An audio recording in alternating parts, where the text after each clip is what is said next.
What's up, guys? I hope you all are having a great day today, just full of so much positivity and happiness, man, because that's exactly what you're going to find in this review. Oh, wait, no, it's not. This is going to be interesting, man, because I already know the PlayStation fanboys and Spider-Man simps are going to be all up in their feelings because someone has a different opinion than them. So this is a quick reminder at the beginning of the video. My opinion should not and does not affect the enjoyment you have for a video game. My opinion is my opinion alone, and just like assholes, everyone has one. You know, you can think mine's more full of shit than others, but at the end of the day, man, we're talking about video games. So before you get your Spidey suits in a twist, remember that for a second. It's just my opinion, and if you like this game, you can go and play the game, think it's game of the year, and have all the fun in the world if you want to. At the end of the day, this video should have zero impact on that. But we are going to be reviewing none other than Marvel's Spider-Man 2 from Insomniac Games, the latest AAA ultra banger first-party PlayStation 5 exclusive coming out of my favorite publisher, PlayStation Game Studios.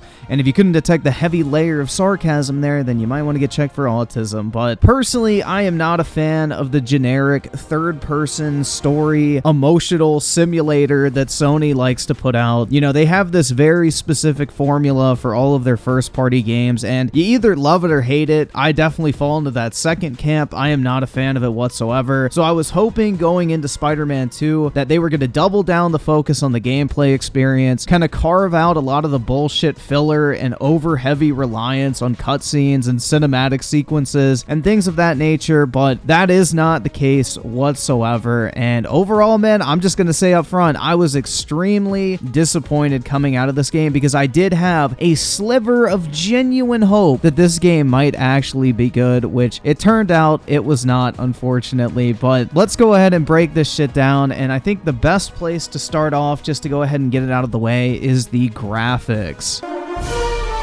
Now, the graphics, I'm going to be honest, are definitely a shining point of this game. I think it looks absolutely amazing overall. I don't really have any complaints in the graphics departments. I've seen a lot of people, you know, nitpicking online for stupid examples of like, oh my god, bro, they downgraded a soda can. It's like, really? If that's all you have to point out for issues with the game in terms of graphics, go get a fucking life, dude. Like, honestly. Like, if you're that terminally online, that you're that desperate to shit on a video game, that you're zooming in on a soda can to measure the amount of polygons used to construct that soda can, you really need to go out and do something with your life, man. So there are no complaints on my end in terms of the graphics. I didn't really notice any major graphical issues either, except in one instance, which I have the clip for. It was at the very intro where you're fighting Sandman, and as you're kind of approaching him, you can see the clouds of sand like really start to lower in resolution, and it looked like something straight out of a PlayStation 2 game. Now, it is important to note I was playing on the game's performance mode, so the game is going to prioritize my actual 60 frames per second over native resolution, so it's entirely possible, because that's a very demanding sequence, you know, rather than taking a frame rate hit, it just dramatically lowered the rendering resolution, which personally I don't have a problem with. I think that's preferable. I mean, I'm playing on a console at the end of the day, and I don't think there were many major issues with that considered. So when you look at the fact that this is running on a PlayStation 5, it's pretty impressive at how well this game looks and runs overall. So I don't really think this is that true next generation, you know, generationally defining graphical showcase title, but I really have no complaints. The game looks good, it runs well. I didn't have any major performance issues running it on the performance mode. Like I mentioned, I would get the occasional resolution drops here and there to, you know, maintain the frame rate as best as possible on the console, which again, it's pretty impressive this is running as well as it is on a console. So overall, I think graphics are definitely a positive point for this game. But moving on from there, let's go ahead and get into the gameplay.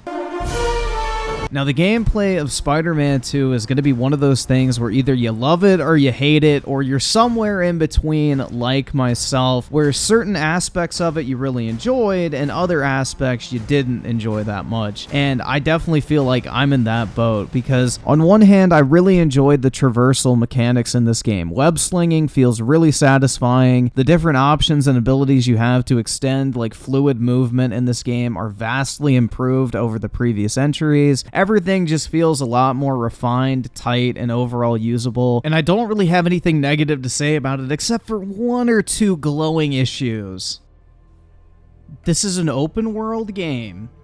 I'm on the phone listening to dialogue with no actual objective, and I have to sit here within the mission area. I was just about to call you guys. A bunch of them just pinged the network out of nowhere. They're using some funky wireless protocols. Modern gaming, I'll check bro. it out and let you know what I Prototype from 2009 does not even have the same restriction. And I know because I was literally playing it before this on stream tonight. Are you shitting me? This is the state of the modern Sony first-party AAA exclusive, man. An open world where you can't go more than a block away from your current objective. What in the actual fuck?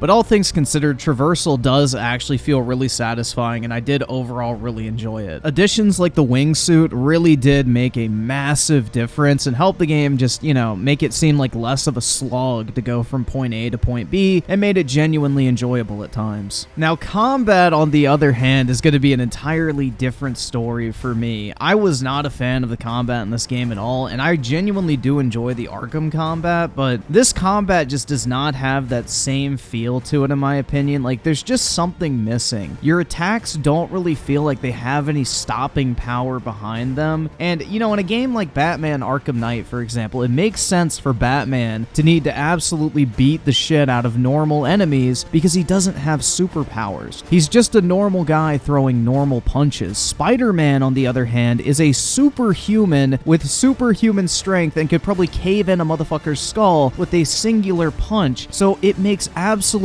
no sense to me that from the very beginning of this game to what, 8 hours in, you're having to land 3 consecutive 4-hit combos to take out the most basic of enemies in this game. Like, and keep in mind, I'm playing this game on easy mode, dude. Like, it should not be that spongy to take out an enemy with melee combat as Spider-Man. I don't really understand why that is the case. I've put upgrade points into damage. I've put upgrade points into my skill trees to boost my combat abilities, and at no point in this game did I ever actually feel like a superhero. I felt like normal human beings were more than capable of fucking beating my ass in combat encounters with basic melee combat, which makes zero fucking sense whatsoever when you consider the lore surrounding Spider-Man, which is what I know a bunch of Marvel dweebs love to throw in your face whenever you bring up an issue with anything related to the Spider-Man franchise. But because of how spongy enemies are, the combat just feels so unnecessarily drawn out. It never feels satisfying. You know, killing one enemy takes so long that you're just ready for it to be over, and they keep cranking up the count of enemies as the game progresses. So you'll go from initially fighting like maybe 10 to 15 enemies to anywhere from 50 to 100 in a singular combat encounter. And keep in mind, throughout this game, 3 to 4 hits from the right enemy will kill you. Now, you do get a consistent heal if you combo enough, but it is absolutely infuriating sometimes when you've just sat through about 30 to 40 enemies and the camera fucks up and pins you in a corner.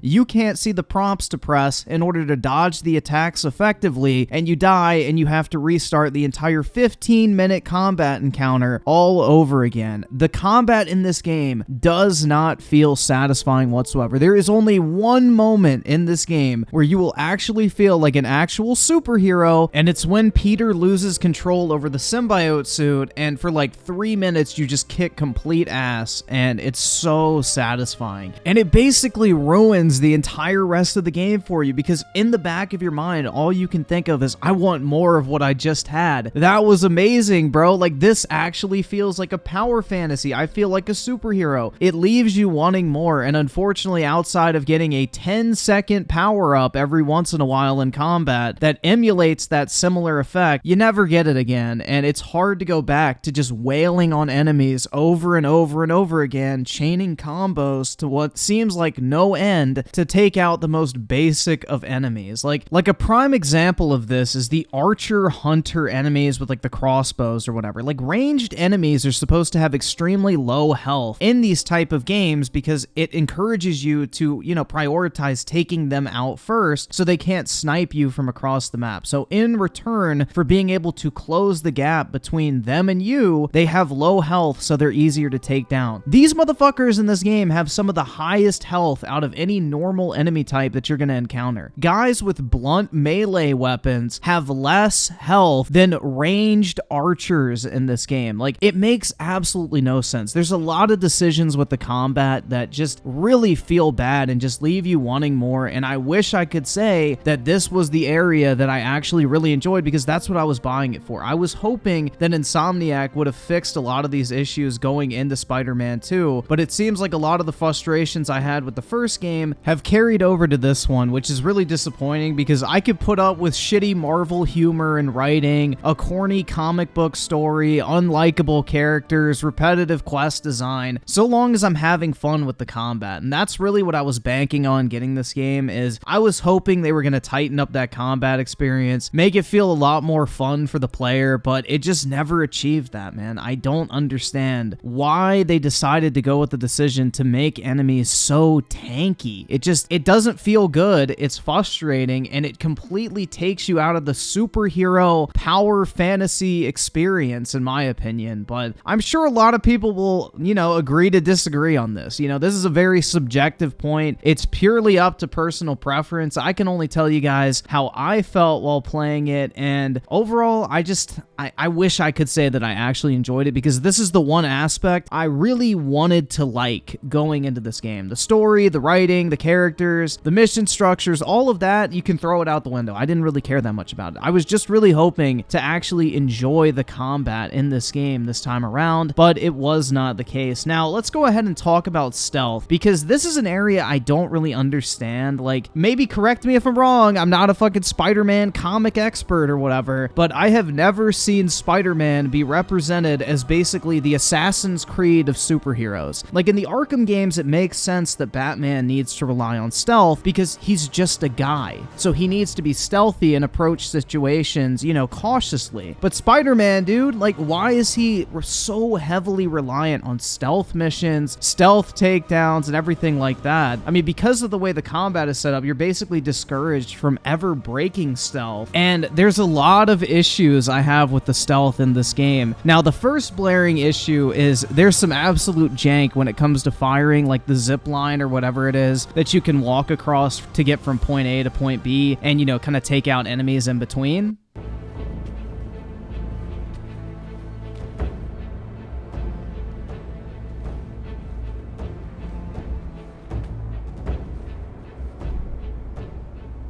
And I encountered this issue multiple times on multiple different objects. You can clearly see that the head would more than be able to clear, but for some reason, you can't walk under that. I guess, you know, Spider-Man has 2 feet above his head that, you know, collide with the object that's, you know, coming down from the ceiling. I don't know. That was really irritating because you had to completely change the approach you had set up for the stealth takedowns, which was obnoxious. Also, something that was really irritating is if you're standing in one position, like on a perch or whatever, and you're taking down enemies with a perch takedown, you have to move 3 to 4 feet over to the right or left from your previous takedown spot in order to take down another enemy for whatever reason. I don't know if Spider-Man has a restriction on how many webs per meter he's allowed to put down, but this made absolutely no sense. And if you have 2 enemies standing next to each other, you'll take down one, you know, tie him up and put him up against the wall, and then you'll have to walk either to the right or the left in order to be able to initiate the next perch takedown because for whatever reason, you can't stick the 2 of them together, which makes absolutely no sense. Now, there is an upgrade later in the game where you can take down 2 enemies at once, but you don't get this until very late in the game because it's one of the last abilities that you're actually able to unlock. So that aspect in stealth was really frustrating in my opinion. But overall, I think the stealth is okay. I just wish it wasn't as, I guess, prominent in this game as it is because I don't really feel like Spider-Man, you know, a super superhuman needs to engage in stealth-like tactics like you're playing an Assassin's Creed game. I don't know what it is with modern AAA developers forcing in light RPG mechanics and forced stealth, but it just seems to be the trend, and Spider-Man 2 definitely does not escape from that. And just to touch on boss fights, I don't really want to do spoilers, even though like literally 2 of the boss fights in this game, 2 of the 3 major boss fights, I should stress, are literally spoiled before you even get this game. So you have the Sandman fight, which is absolutely amazing. It's a cool spectacle boss fight. It's more so a QTE tutorial than anything, so it's not like a legitimate boss fight that's going to challenge you in any way. It's literally just, you know, press the prompt that's on screen to win, which I think is fine. It's a cool showcase boss. I think that's fine. And then you have the alligator guy boss, or Dr. Connors. I don't know like his superhero name or whatever, but yeah, the big alligator guy, that boss fight is absolute horseshit, bro. It is the most repetitive, boring, unnecessarily drawn out boss fight you will ever experience in a video game. You're just wailing on him over and over again, dodging the exact same attacks over and over again. It's extremely unsatisfying, way too long. There's 3 phases when there maybe should have been 1 or 2 at most. And then after that, you get into this massive QTE cinematic chase sequence, which maybe should have just been the entire boss fight in and of itself, because the first part of the boss fight added absolutely nothing but frustration to the overall experience. So I don't know, man. I think boss fights are a big miss in this game. I won't spoil the last one, even though everybody can probably guess who the final boss is going to be, because they literally spoil it in like the first 30 minutes of the game, but I won't go into spoilers. But that boss fight does not escape from the similar trend that I talked about with the Dr. Connors boss fight. And overall, I feel like the boss fights in this game just really didn't add anything to the overall experience other than the Sandman one, which was genuinely enjoyable. But the problem is the game never reaches that level of excitement again in the entire runtime of the game. So it's kind of a double-edged sword. You get a taste of this amazing, you know, spectacle, massive scale boss fight, and you never really get anything like it afterwards. So it's a good thing, but also a bad thing, because it kind of kills anything the game tries to build on from there on out. And one last thing, I forgot to mention this. The Mary Jane missions are back. You know, everybody, I'm sure, is so excited to play as our favorite red-headed heroine once again.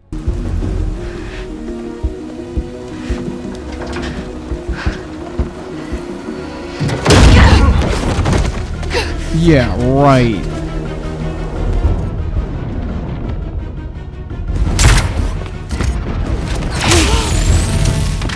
I think this is funny too, because when I originally bought Spider-Man for the PlayStation 4 when it came out back in like, what, 2018? I remember I got to the point in the game where the Mary Jane mission came, and I had just not been enjoying the game up until that point, and that mission was literally the breaking point for me. So I literally packed up my PlayStation, took the game into GameStop, and sold both of them that night. It was just such an irritating experience to me when I played it the first time around, and I'm happy to report that the missions are nowhere near as bad as the first game. Mary Jane is an absolute badass, dude. She's a certified boss bitch. She has a fucking taser and is literally taking down trained assassins that give Spider-Man a hard time in combat. But, you know, this little girl is able to overpower them, sneak up behind them, and tase them, because that makes complete and total fucking sense. These missions are literally only in the game for one reason, and that reason is so Insomniac can point to the fact that they included a playable female character in their game for whatever ESG quota they're trying to hit. These missions are an absolute fucking slog. They kill the sense of overall momentum the story has, and while they're not as bad as the first game, they're still not enjoyable by any stretch of the imagination, and you have to suspend belief beyond what you want to in a superhero game to make this even make sense in the first place, especially with some of the interactions that Mary Jane has later on with Venom when the game progresses further towards the end. So I won't spoil that, but it's comically bad. So overall, man, I would say the gameplay is very mixed for me at best. I love the traversal. The combat is kind of a miss. I'm kind of lukewarm on the stealth mechanics. I just wish they weren't as prominent. And of course, our favorite red-headed heroine making her return is definitely a highlight of the experience. But, you know, I think gameplay is definitely the area I wanted this game to excel in the most, and that's why it is the biggest disappointment and is the main thing that overall contributed to me just really not enjoying this game as much as I hoped I would. So let's go ahead and talk about the story, guys. Now, originally, I was not going to include any major spoilers in this discussion and try and keep it to a minimum, but just upon, sitting through the ending, I feel like I need to get it out, bro. I need to talk about these story spoilers, so if you don't want to listen to them, skip ahead in the review, but this, to me, is one of the most poorly written and just downright hilariously bad stories I've seen in a video game on the caliber of what, you would expect from a studio like Insomniac, in my personal opinion. This was a complete and total clusterfuck by the end of the campaign, and it just seems like the game was looking for every single opportunity to extend the main campaign's runtime for as long as possible, regardless of just how nonsensical the story progression is. I mean, it is an absolute clusterfuck by the end, guys. I cannot stress that enough, but let's just go ahead and start off at the very beginning. So the game starts out fighting against Sandman, and he's literally genociding the entire city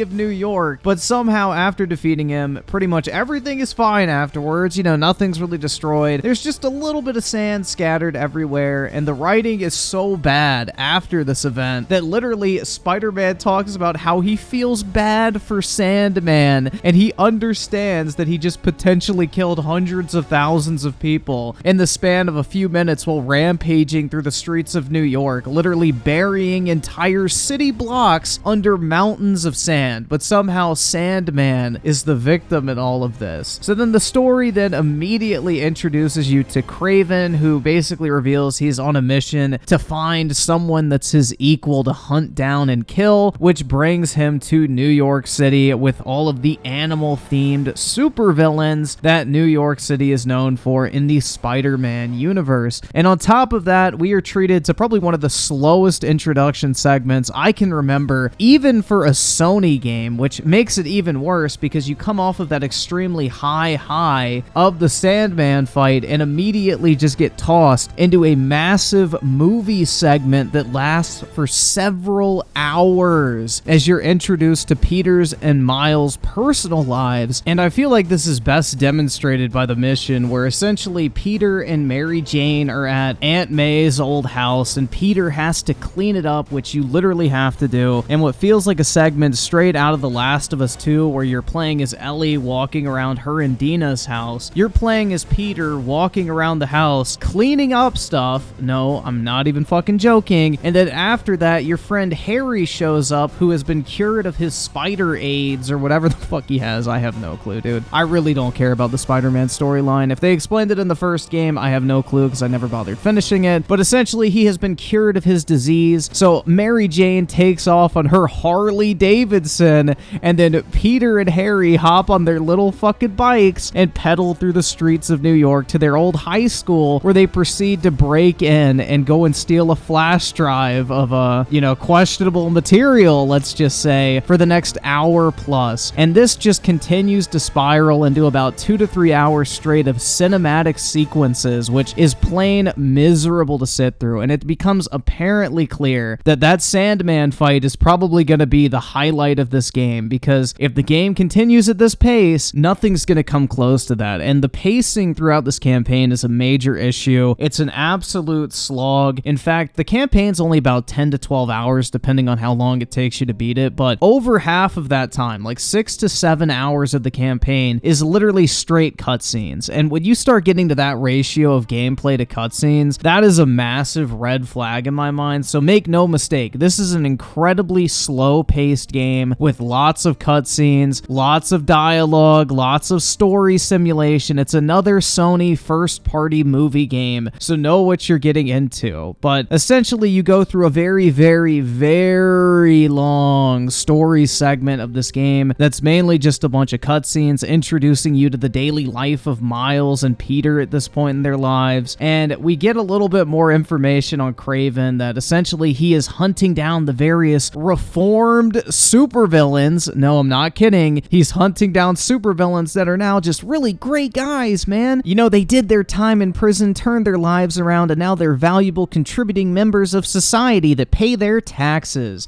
Forget the fact that they potentially committed, borderline mass murder and genocide in their times on their rampage. But, a few years later, they're released, all's been forgiven, and they're back out on the street just trying to live their daily life. Well, Craven is out there trying to hunt them down, essentially. So the the entire gameplay loop of this game, for the majority of it, is essentially save the supervillains, which is super fucking cringe, I might add. But yeah, that's basically the main plot of this game and what the central, like, I guess, progression of the story centers around. At least that's the case in the first 2/3 to 3/4 of the campaign, until the game just completely takes an unexpected twist. So fast forward, there's a mission where you're playing as Peter and you're on Coney Island with MJ and Harry. And this is one of those corny ass, feel good, Reddit wholesome, Big Chungus type missions where you go around and play a bunch of carnival games with your friends and, you know, have a bunch of cool dialogue options and interactions. You even get to ride a roller coaster. I mean, it's cheesy as fuck. And then eventually Kraven shows up on the scene to come after a supervillain by the name of Tombstone. And later in the mission, it's revealed that Harry is the symbiote when Kraven's people attack, even though they already showed it at the very beginning of the game and we knew it all along, so it's not even a surprise. And from there on out, you play a couple of missions trying to help out Dr. Connors, the alligator guy, where Peter and Harry team up and Harry uses his symbiote suit, and it's hinted at heavily that the symbiote suit is very interested in Peter himself. And at the same time, Kraven has now turned his eye to Dr. Connors, who is the big alligator guy, and essentially the next part of the plot revolves heavily around Peter and Harry teaming up together to try and find Connors, because Kraven used some sort of serum to intensify the reaction that he has from his alligator form in order to find like a suitable hunting candidate, essentially. And well, over the course of these missions, you start to realize that, oh yeah, the symbiote suit is very interested in Peter, until it gets to a point where we have our first MJ mission of the game, which is absolutely fucking horrible, dude. And yeah, basically she has a taser. She can one-tap everybody, including these trained hunters that are in tune with their senses to the point where they can physically fight against Spider-Man in real time and actually pose a threat to him, but they easily get overpowered by this little fucking MJ and can basically be taken down in one hit by the taser, which makes you wonder, why does Spider-Man not use this incredibly powerful taser that's literally a one-shot kill, essentially? But, you know, let's not focus too much on the details. So, in this mission, you're rescuing Dr. Connors from Kraven, and basically after a long turn of events, Spider-Man and Harry show up on the scene and face off against Kraven, and Kraven lodges a knife into Peter's side. Now,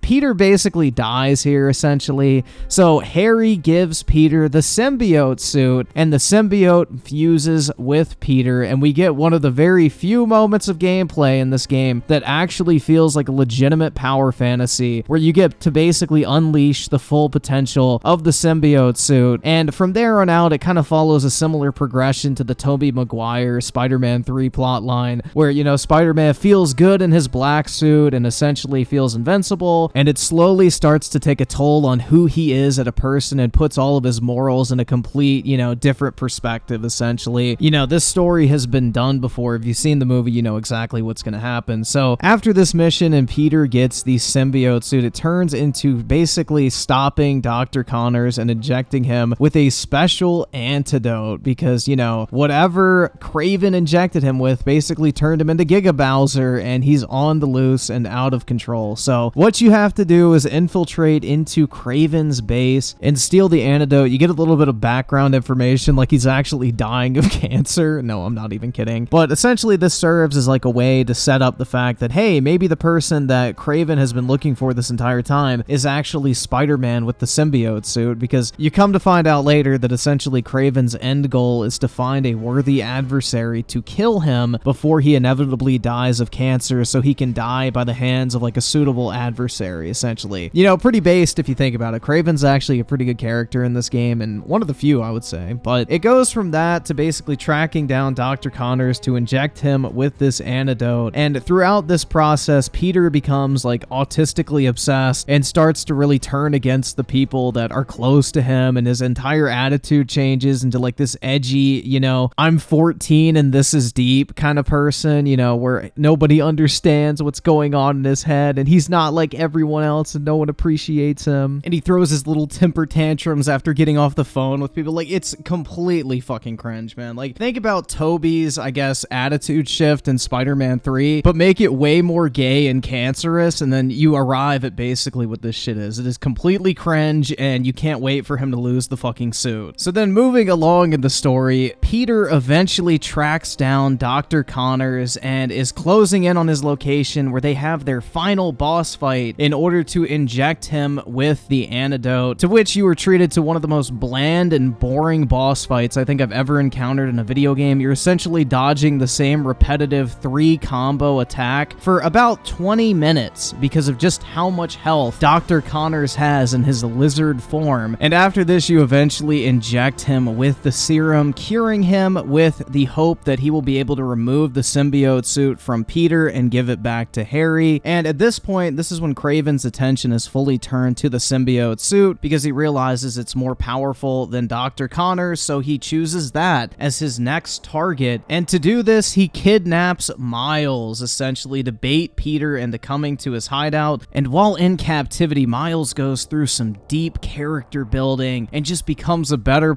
like, it's really corny, man. I don't know. Like, anything involving Miles in this game feels like a complete waste of time and unnecessary padding to the main story. So essentially, while you're in captivity of Kraven, you fight against Lee, which is like the villain who killed Miles's father, and I'm trying to say this with a straight face, Jefferson Davis. Doing my best to make you proud, Jeff.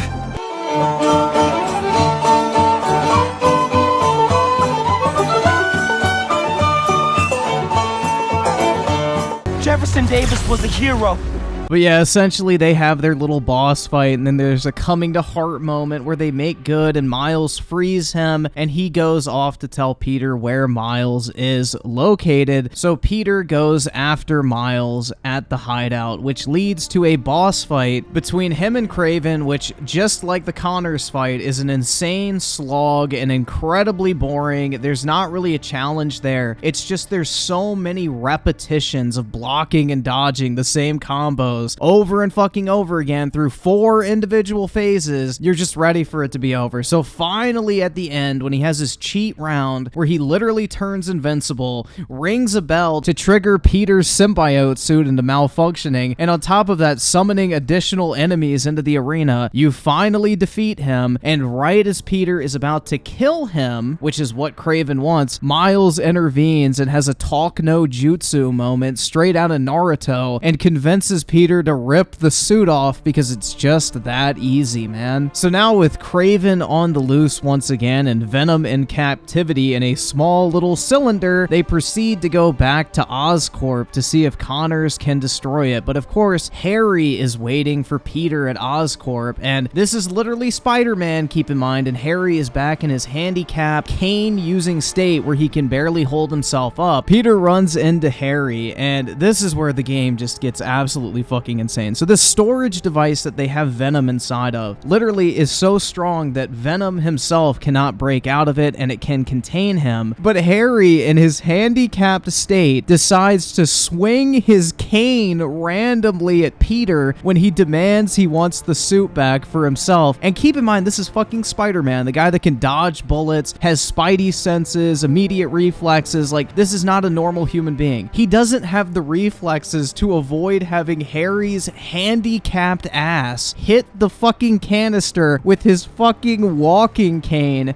which then proceeds to crack and Venom leaps onto Harry. And Harry once again has the symbiote suit and truly transforms into Venom. Now, when I say this is when the story transitions, I mean, it absolutely takes a complete and total logical nosedive and just becomes a complete and total clusterfuck. It seems like Insomniac literally tried to squeeze an entire sequel for this game into the last 2 hours, and it is mind-numbingly painful to get through, and it's some of the worst, I guess, gameplay slash story progression I have ever experienced in a game downright, and it is absolutely miserable except for one aspect, okay? So as the symbiote leaps onto Harry and he becomes Venom's true form, a bunch of Oscorp guards pull up to the scene and try to contain him. Now, in this moment, you actually get to play as as Venom or Harry, and it's actually pretty fun. Like, you're just rampaging through the fucking office building, basically killing anyone and everyone that gets in your way, which inevitably leads to the boss fight with Kraven, where you do bite his head off, finally giving Kraven his dying wish to be killed by a worthy adversary before he died of cancer himself. So, you know, bravo for Kraven. I'm glad it all worked out for him in the end, because he is one of the few good characters in this game, so I'm glad his end goal was finally realized. Now, from this point on, if you are familiar with the game Prototype, that is literally what happens in the last 2 hours of this game. Venom gets his hands on the meteor shard and uses that to spread his tentacles or whatever all over New York City, and the entire city is completely consumed in, you know, Venom's tentacles, bro. Like, as stupid as that fucking sounds to say, I don't really know how else to describe it, because the game never really bothers explaining what the fuck Venom is doing, why he's doing it, or what the end goal of Venom doing it is. It just kind of assumes that, hey, you've probably read a comic book, you know how this story goes. We're not going to write anything original, we're just going to take something that already exists somewhere else and slap that shit in the last 2 hours of the game and rush through it with zero to no explanation. Now, this is where the game gets downright fucking obnoxious, because there's about 2 hours, I would say, of this kind of phase where New York City is being consumed by Venom, essentially, and Venom spawns his symbiote army of sense, and basically all they do is, you know, latch on to people, and they become these absolute fucking just spongy, tanky, obnoxious enemies that have you just spam dodging basically for 15 minutes at a time to take them out in some of the worst combat in any superhero game that uses this kind of counter-based combat where you're dodging and evading and countering enemy moves in order to kind of chain combos and take them out. I mean, this is absolutely fucking insane. Every single enemy takes at least 3 to 4 combos to kill, and you will literally be sweating in some of these fights just trying to keep up with all the dodge prompts that are constantly popping up on your screen as these enemies just infinitely spawn and swarm you, and it's downright miserable. It feels like complete padding, and you're ready for the game to be over at this point. And constantly, the game keeps baiting you with more and more encounters with Venom, thinking, all right, finally, the final boss fight's here. The final boss fight is here. But no, it comes down to one encounter where Venom shows up at Peter's house and Mary Jane is there. And basically what happens is he infects Mary Jane and she becomes Scream, which is like the female version of Venom, which leads to the cringiest boss fight in this entire fucking game, man. It literally is about 30 minutes of Peter getting bitched out by MJ about being a shitty boyfriend and always putting himself first and not caring about her dreams and aspirations in life, as you proceed to literally beat the shit out of her for about 30 minutes straight in one of the most monotonous, boring, and downright mind-numbingly easy boss fights in this entire game. It is an absolute fucking chore. There is not one part of it that's fun, and it is a terrible boss fight by any and all accounts. I was literally laughing so hard at some points I died because of just how bitchy MJ was during this fight. I hurt them too!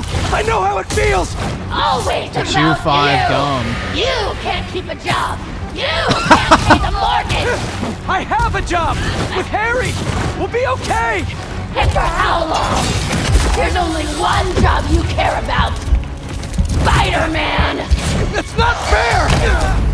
Oops. Bro, I was so busy laughing at the fucking thing where it's like, you can't even keep a job. You can't even satisfy Don't me. listen to those voices!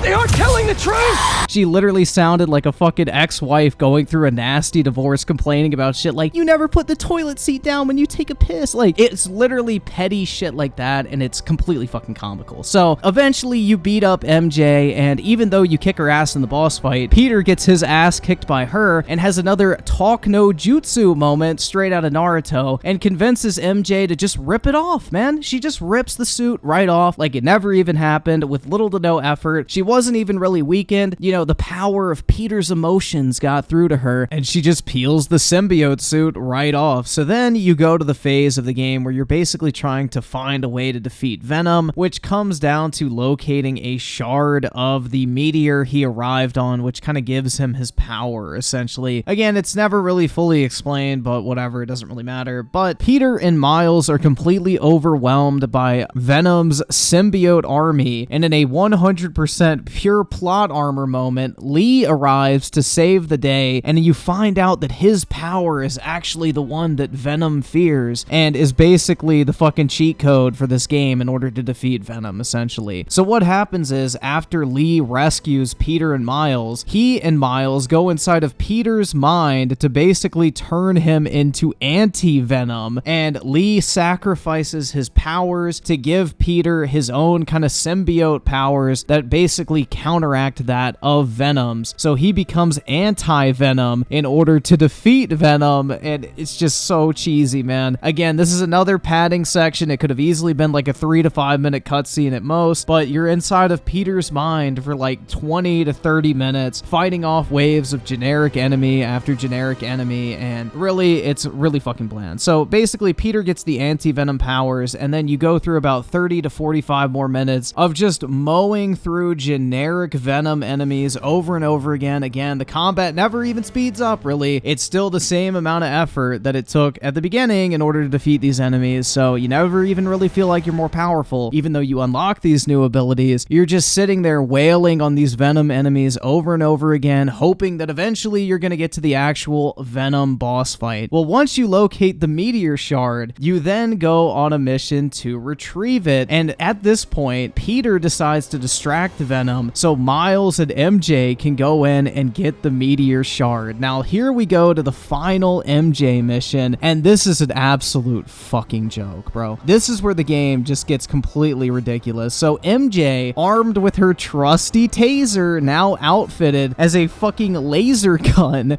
goes into Venom's, I guess, den, and uses her taser as a fucking laser pistol, and basically one-taps every single Venom enemy you can imagine, which begs the question of, if this gun is so effective against Venom's symbiote army, why are Peter and Miles not using the exact same one? It's way more effective than the hand-to-hand combat. You can literally shoot the Venom enemies once and they die, versus beating them up with like 20 consecutive hits. So it begs the question of, why is everyone not using this? But MJ infiltrates the base in true James Bond fashion, blasting her way to the meteor shard and then defeating a boss on the way out. And now they officially have the shard of the meteor that Venom arrived on, and we're finally at the part of the game where Peter squares off against Venom, and in the entire boss fight, like the MJ fight, Harry is bitching to Peter about what a shitty friend he is, how he picked Miles over him, how he betrayed him, how he wasn't there for him, blah, blah, blah. Everybody in this fucking game is a whiny little twat when they have the Venom abilities, apparently. So you go through about 2 to 3 phases of that boss fight. It is very boring, nothing really of note, nothing special, it's kind of obnoxious. Venom summons a bunch of extra enemies that swarm you, which makes the fight unnecessarily difficult and kind of unfair at times, but you get through it. Then another plot twist happens. Venom sprouts wings. The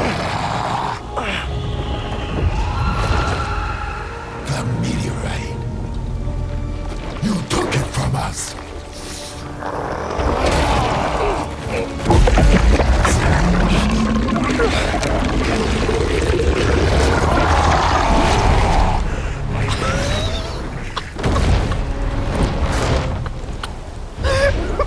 What the fuck is this shit?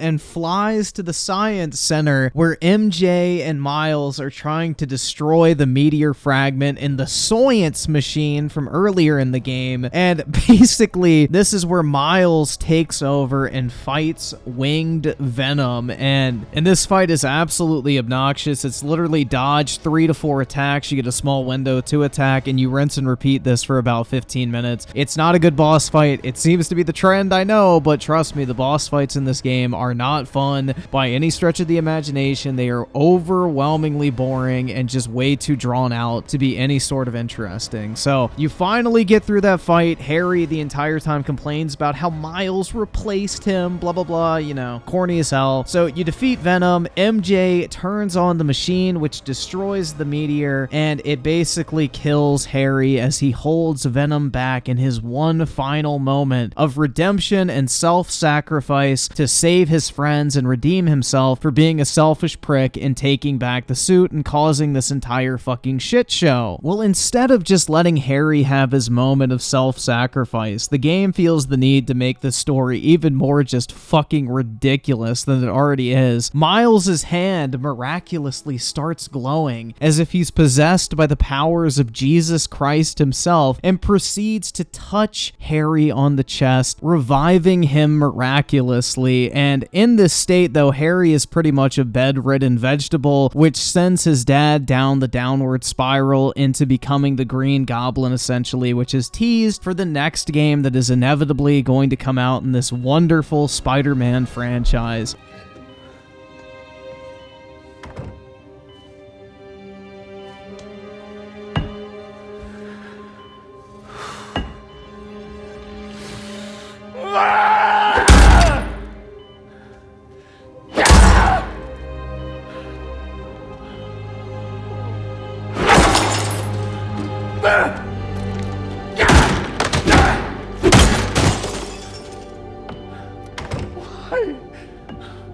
Why? So then we cut to the ending, and essentially what happens is MJ is moving in with Peter. They're doing repairs on the house. They're moving all of Aunt May's stuff out, and it's basically revealed that Peter wants to take a step back and focus on not being Spider-Man, but being Peter Parker for once, and restarts the initiative that he and Harry started out on in the beginning of the game to save the planet from climate change. So yeah, he basically gives up being Spider-Man in order to save the polar bears, and Miles takes on the mantle as Spider-Man full-time. Now, at the end of the game, it's basically a teaser that, you know, Norman Osborn's going to team up with Doc Ock, and then also apparently some chick who's supposed to be a version of Spider-Girl shows up at the end. They don't actually show her face or anything, but yeah, those are like the two, I guess, teasers for the next game that are revealed, and just like that, the game is over, man. I mean, overall, this story was a complete and total fucking roller coaster ride of just insane twists and turns, and overall it feels like it's some shitty fucking Reddit tier fan fiction that someone who has no idea how to structure a story slapped together. I mean, what was supposed to be, I'm assuming, a web of intrigue, I know, don't fucking laugh too hard, but it turned out to be a complete and total clusterfuck and a tangled mess. I mean, there's nothing great about the story whatsoever. It just feels like they tried to like nostalgia and fucking fan service bait as many people as humanly possible by injecting as much Spider-Man lore as humanly possible into this 10-hour campaign, and it just doesn't work in my opinion. I feel like the pacing is all over the place, and it makes no sense why so much of the beginning of this game is so slowly paced when the story develops so quickly towards the end. The entire game just feels completely off from that perspective, and it just never like actually lands. You're just ready for this thing to be over with by the end because you really just don't even know what the fuck they're even thinking at that point. I don't know, man. Like, I'm not a person who's up to date on the Spider-Man lore. Maybe if you're really in tune with that type of stuff, you would like this more so than I did because you can already fill in those natural gaps yourself, and there's an explanation in your head for why things are happening the way they are. But as someone who is just completely going in blind, and, you know, a couple Spider-Man movies being the only basis of my knowledge surrounding the character, this was a complete and total clusterfuck from my perspective, and overall, this story was a complete and total mess.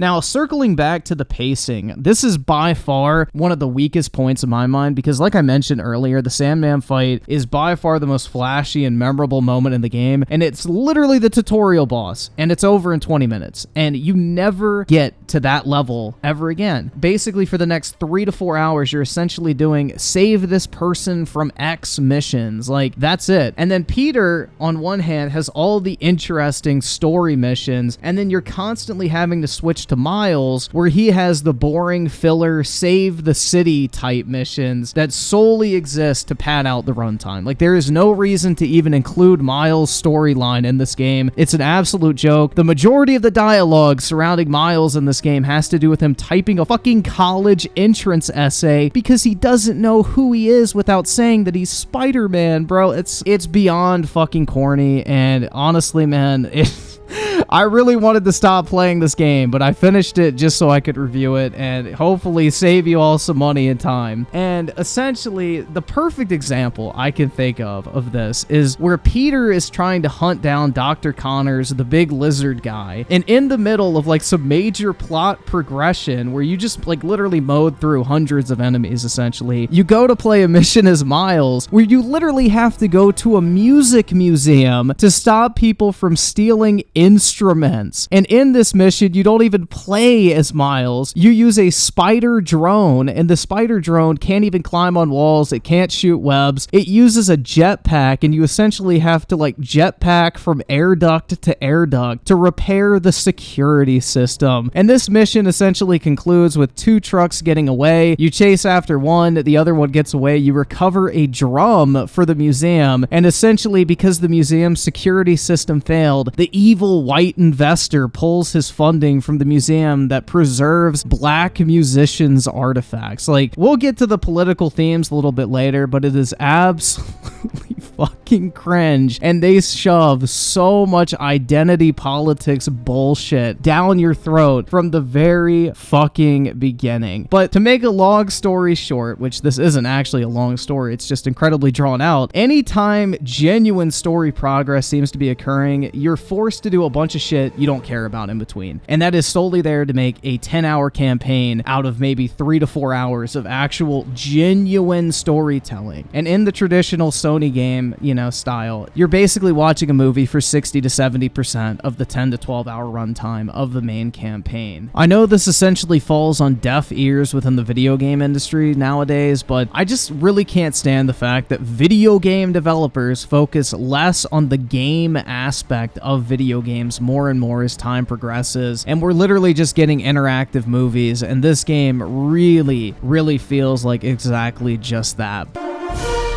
But speaking of movies, let's talk about the writing and dialogue here, because this is filled with the typical cringe Marvel movie one-liners and constant need to make every scenario a joke, which kills any sense of urgency, sincerity, or actual importance. And, you know, if you're a fan of the Marvel movies, you'll feel right at home, but personally, as someone who absolutely fucking despises Disney Marvel movies, this shit was miserable to sit through. It's a bunch of Zoomer and millennial humor. It's horrible, and there is an overwhelming amount of political bullshit in this game. I mean, in the literal first 30 minutes, Spider-Man literally goes on an anti-gun rant about how he wants to start a petition to ban all the guns and replace them with compliments, dude, because compliments don't hurt anyone. And no, I'm not making this fucking shit up, man. Smash him!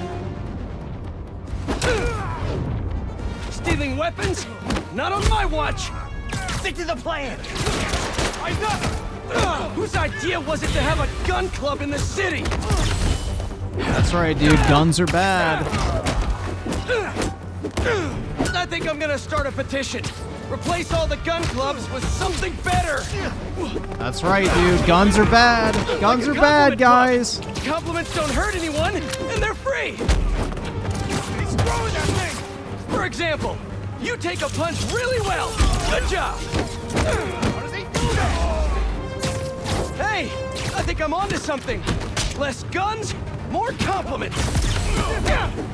But don't you worry, guys, it only gets worse from here on out because, you know, Peter takes a job from Harry and his dad's, like, foundation or whatever, and essentially the foundation is one massive ESG circle jerk where they're trying to save the world from climate change by finding green energy solutions, and they made sure to hire only the best people based on diversity standards and nothing else. Like, it is an absolute fucking joke, bro. Like, they literally bash the fash, talk about how evil capitalism is, even though Harry Osborn is literally the prime example of an American capitalist and literally would not be able to do anything he's doing without his father being an insane capitalist. But, you know, let's just ignore that irony for a second. But I think one of the most cringe moments I noticed as far as like the writing was there was this mission where you're infiltrating a hunter party in order to, I guess, steal some information and find the vial of antidote for Dr. honors. And in this massive, like, fucking hunter-gathering, there is a central room. And in the central room, the set piece in the middle is a big circle of people with a fight taking place in the middle. And essentially, what you're gonna witness here is a 90-pound blonde woman beating the shit out of a 180-pound buff dude on an infinite loop while he literally begs for mercy as she proceeds to beat the fucking shit out of him.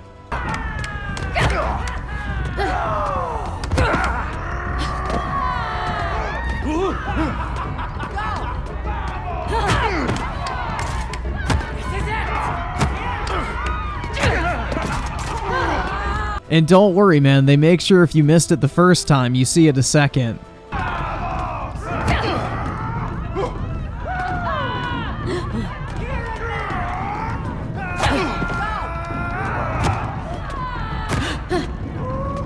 Now, it's not all bad on this front. There is one based moment in this game, which, honestly, bro, how this passed whatever, like, review board over at Marvel is beyond fucking me. But there is a certain moment in the game when Peter visits Miles Morales' dad's grave, and let's just say, I fucking laughed my ass off, dude. Doing my best to make you proud, Jeff.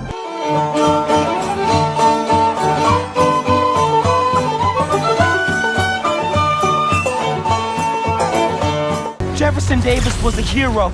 Yeah, but all jokes aside, this is the typical cringe Marvel writing that you've seen with all the recent Disney movies. There's nothing really of note here whatsoever, so if you're hoping for more of a mature and adult theme throughout this game, don't count on it. It's the same cringy Marvel Reddit humor that you've seen time and time again, and overall was definitely not a highlight of this game for me. But yeah, overall thoughts on the campaign, it's the same generic Sony story goy slop simulator that we've seen 100 times over at this point. If you like this style of movie games, you'll enjoy this game. If you don't, it's not for you. And it sure as shit wasn't for me.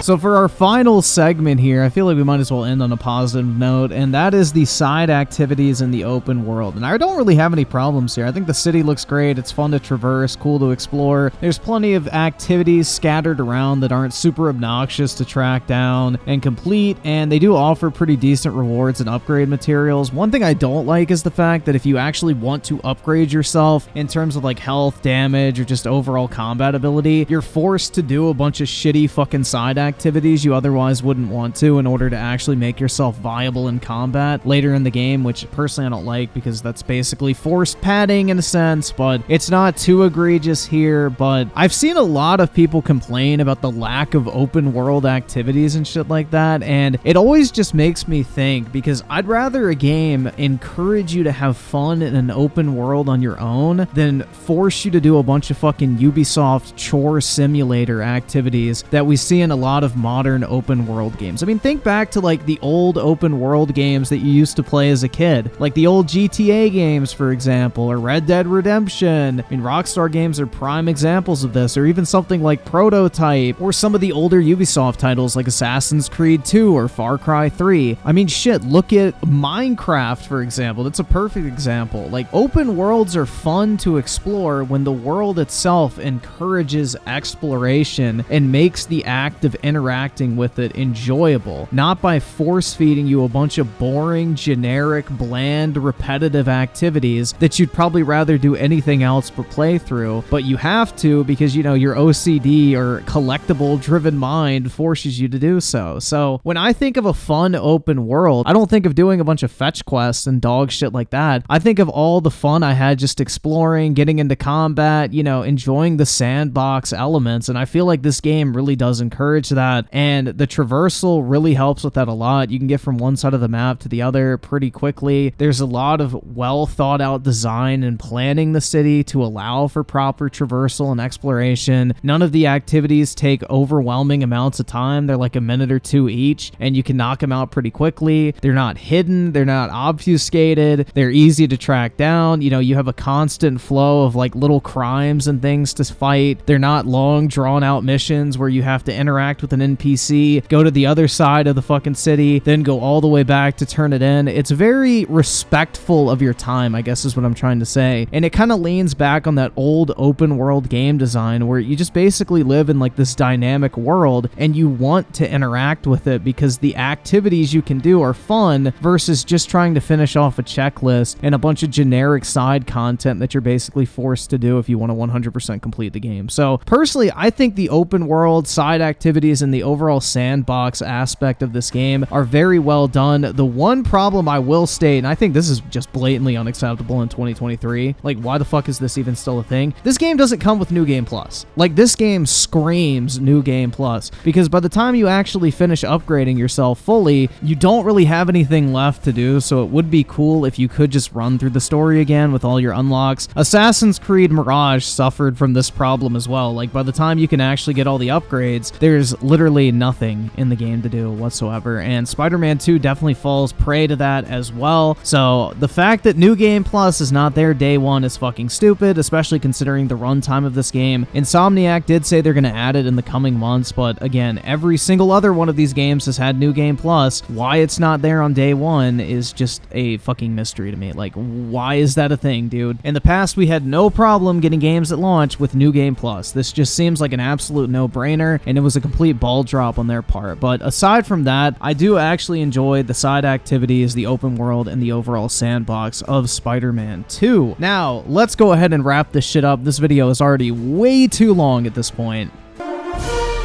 So in conclusion, what do I think of Spider-Man 2 from Insomniac? I think this game is all over the place. I personally do not recommend this whatsoever. If you're gonna play it, pick it up for like 15 bucks or wait until it comes to that PlayStation Extra service that you can subscribe to for like $10 a month. Play it there and hope you don't have as miserable of a time with it as I did. Now, I understand there are people out there that do love this game. They love Spider-Man. They're probably way more in touch with the overall lore and background of these characters. So for them, this is nothing but great fan service. But from an outside perspective, as someone who is solely looking at this through the lens of a gamer, this game was not it, dude. I did not enjoy the combat throughout the game. It just feels like you're fighting spongy enemy after spongy enemy, and your punches are basically doing absolutely nothing. You never really feel like you get that much more powerful, no matter how many powers and abilities you acquire throughout the game, and it just feels like one massive slog the way the story is set up. The pacing is absolutely incredibly slow towards the beginning, and at the end, it's completely rushed. So it can't figure out what they want to fucking do. You either have insanely slow, boring, monotonous pacing, or just incredibly fast pacing that doesn't allow you time to process what's actually happening and going on in the story. So it's all over the place, in my opinion, and the story that's there isn't even that good anyway. It's like some fan fiction tier lore dump of anything related to Venom, Kraven, and a bunch of other random Spider-Man villains all bundled up into one, just to see how many Spider-Man fans they can bait into being interested in this particular game. So as things sit right now, man, I would not recommend this game to anyone who's on the fence or did not enjoy the previous game in the series, because at this point, dude, I really did not enjoy any of the time I spent with it. I mean, I mentioned those few positive things, like I think the overall open world design is great, the traversal's fun, I like the side mission structure, the graphics look good, but there's just so many overwhelming negatives that just take away from the experience. I would not recommend this to anyone unless you really loved the first Spider-Man game from Insomniac. If you liked that one, you'll probably love this game, but if you're someone like me who didn't, I would stay away from this like you would Venom if you saw him in real life. Now, if I had to assign a number rating to this game, I mean, a part of me wants to give it a 4 just because of how fucking done I was with this game by the time I finished it, man. Like, I was ready for it to be over, dude. Ask anybody in my stream chat. I was finished. I was ready to hang up my hat and move on from this game, but I think in all fairness, the only reason a game should deserve a score that low is if it's fundamentally broken. I may not like Spider-Man 2. I may think the plot is all over the place. The combat in particular is not for me and not particularly fun, and overall, I wouldn't recommend recommend this game whatsoever, but I'm gonna probably just give this shit a 5 out of 10, bro. Same rating I would give to Starfield for all you console warriors out there. So, you know, rest in peace knowing that I fundamentally do not like either one of those games, so